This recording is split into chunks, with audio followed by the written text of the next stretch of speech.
네, 민주당 오병식 의원입니다. 장관님, 괜찮으세요? 화장실 안 다녀가셔도 됩니까? 아, 예, 그냥 좀 버티겠습니다. 4시간, 아니, 2시간 10분이 좀 넘은 것 같은데. 예. 이 생리적인 문제가 있어요. 괜찮습니다. 예. 이거 여러 주의 압력 때문에 제가 짧게 질의를 해야지 되게 생겼습니다. 오늘 또 수고 많으시고요. 우리 존경하는 홍일표 의원님이 오히려 지금 앞서 질의를 하셨기 때문에 연관해서 제가 그냥 질의를 좀 드려보겠습니다. 최근에 우리 사회의 양극화 문제, 또 경제력의 집중 문제, 따라서 뭔가 좀 상생의 모델이 필요하다. 라고 하는 것에 대한 사회적 공감대나 컨센서스는 저는 없다고 봅니다. 17대 때 제가 대중소 상생협력법 제정을 같이 했었던 취지도 바로 그러한 시대적 흐름과 요구에 부응하기 위한 입법 과정이었다고 생각을 하는데, 제가 생각하기에는 그러한 적합업종을 선정하는 과정 속에서 우리 지식경제부가 의견을 제시하는 게 문제가 됩니까?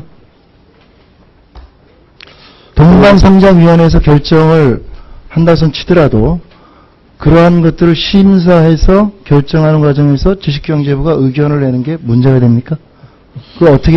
거기에 대해서는 어떻게 보시는 거예요? 글쎄, 법적으로는 동반성장위원회는 독립적으로 판단해야 된다 하고 있기 때문에 가급적이면 저희도 영향을 끼치는 그러한 의견은 내지 않으려고 하고 있습니다.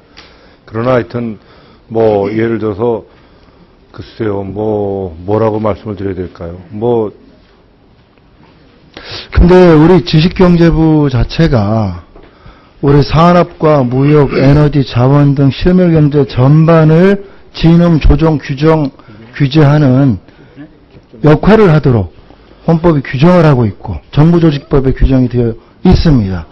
자, 동반성장위원회가 주어진 권한으로 심사를 해서 업종을 선정을 하더라도 그 과정에서 의견을 물을 수도 있고, 그러면 관련 부처로서 의견을 제시하는 게 문제가 됩니까? 그런 경우는 당연히 동반위에서 의견을 물어올 때는 당연히 의견을 제시합니다.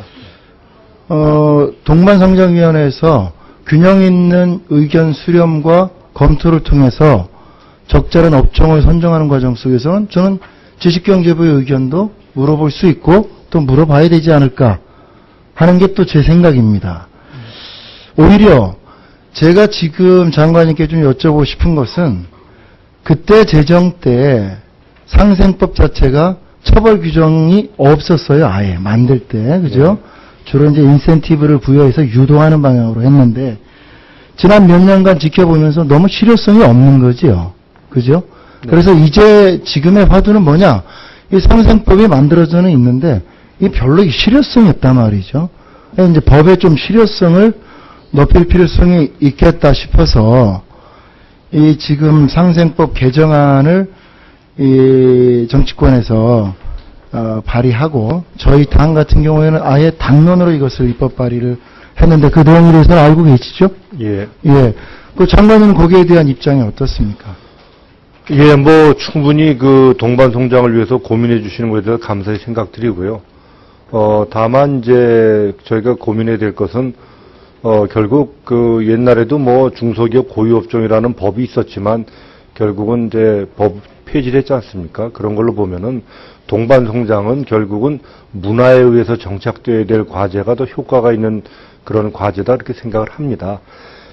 그리고 최근에 이러한 어떤 동반성장에 관한 인식이 커지면서 급속도로 속도가 붙고 있습니다. 그래서 저희는 동반성장 문화가 정착될 수 있는 매우 좋은 기회를 맞이했다 이렇게 생각하고, 다만 이것을 강제적으로 법을 규정했을 경우에는 실효성은 강하겠습니다만은 WTO라든가 국제규범과도 관계를 생각해야 되고 또 거꾸로 과도한 규제로 인한 산업 경쟁력 문제도 있기 때문에 신중히 검토하는 것이 좋겠습니다. 자, 앞서서 지금 장관님께서 언급하신 부분들은 우리가 입법 과정에서 충분히 고려해야 될 부분들이 있겠지만 개정 입법 취지의 배경이나 아마 필요성에 대해서 장관님도 공감하시는 부분들이 있을 겁니다. 입법 과정에서 좀 더 깊이 있는 논의와 검토를 통해서 가장 지금 타당성 있고 또 수용성 있는 입법이 이루어질 수 있도록 장관께서도 계속 좀 협력을 부탁드리고요. 예, 그렇게 하겠습니다. 예, 더불어서 이 동반성장 지수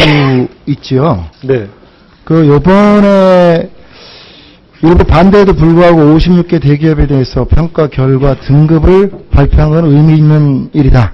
이렇게 평가를 저도 내리고 싶습니다. 이 동반성장 지수를 만들어서 이 지수에 따른 등급을 매겨서 등급에 따른 인센티브를 부여하는 것은 저는 괜찮은 장치다, 수단이다 이렇게 생각을 드는데, 자, 이 동반성장 지수에 대해서 좀 더 정례화하고 평가 대상 대기업을 좀 확대시키고 또 2차, 3차 벤더의 비중을 확대하고 하위 등급을 받은 대기업에 대한 모니터링을 강화하는 등 추가적인 제도적 보완의 필요성이 저는 뒤따랐으면 좋겠다. 이렇게 저 본위원은 생각하는데 우리 장관님 어떻습니까? 예, 뭐 위원님 지적은 좋으신 말씀이고요. 제가 보고받기로도 지난 7월 회의 때 대기업 평가 대상 대기업이 확대되고 2, 3차 협력사 비중도 큰 것으로 키우는 것으로 의결했다고 알고 있습니다. 그런데 이 부분은 뭐 동반의 역할이지만 향후에도 동반성장위원회 위원장님이나 이런 분들과의 대화를 통해서 위원님 지적이 더 잘 반영될 수 있도록 고민하겠습니다. 예, 뭐 시간 제약상 제가 질문만 하고 그다음 장관님 답변을 좀 한번 부탁드릴게요. 지금 이라크의 크루드 유전 사업의 사업성 논란, 또 CNK 카메룬의 다이아몬드 주가 조작 스캔들, 또 미얀마의 가스전 논란, 뭐 세세한 이야기는 제가 시간 관계상 묻지 않겠습니다. 또 한승수 총리 지난 2008년에 카자흐스탄의 해상 석유 광고 건 등등, 여기 지금 업무보고에 보시면 61쪽에 해외 자원개발 정책 방향이라고 적어놓은 거를 제가 좀 보니까 예전에 적어놓은 것들에서 크게 바뀌지 않았고, 지난 몇 년간의 자원개발 진행의 이러한 그 과정들이나 결과를 보면 별로 이 해외 자원개발에 대해서 그 해당 공기업의 역량 강화 측면이나 또 추진 과정이나 제가 보기에는 별로 개선되지 못한 것 같습니다. 결과들도 그렇고요. 이 해외 자원개발에 있어서 그 해당 공기업들의 역량을 강화하고 이전에 야기된 여러 가지 문제점들을 근본적으로 좀 개선시킬 수 있는 노력들을 어떻게 지금 강구하고 계신지 좀 더 구체적으로 설명을 부탁드립니다. 예, 우선 그 해외 자원개발 기업의 역량 강화 부분은 대표적인 것이 이제 석유공사가 되겠습니다만은 그간 석유공사를 세계 90위권 회사에서 70위권까지 끌어올렸습니다. 한 최근 4년 동안 4조 이상을 투자를 했습니다만, 그래서 앞으로 이제 50위권까지 끌어올리기 위해서 앞으로도 이제 그 석유공사에 대한 그 예산 투자는 많은 것이 필요한데 그 부분은 나중에 좀 위원님들께서 자원개발을 위해 도와주시고요. 그 다음에 이제 자원개발의 특성상 사실은 그 결과가 좀 불투명한 상태에서 하다 보니까 일부 뭐 홍보 등에 관해서 좀 뭐 비판이 있었다는 것도 저희가 겸허히 수용합니다. 그러나 아무튼 수치적으로 보면 자주개발률의 효율성에 대해서 여러 위원님들이 지적은 하셨지만 이 정부 들어섰을 때 4.7%가 현재 15% 이상 돼 있다는 것은 나름대로 적지 않은 성과라고 봅니다만은 그 내실을 기하는 노력은 앞으로도 지속적으로 해야 된다 생각하고 위원님들 지적을 겸허히 수용해서 하여튼 보완 방안을 꾸준히 강구해 나가도록 그렇게 하겠습니다.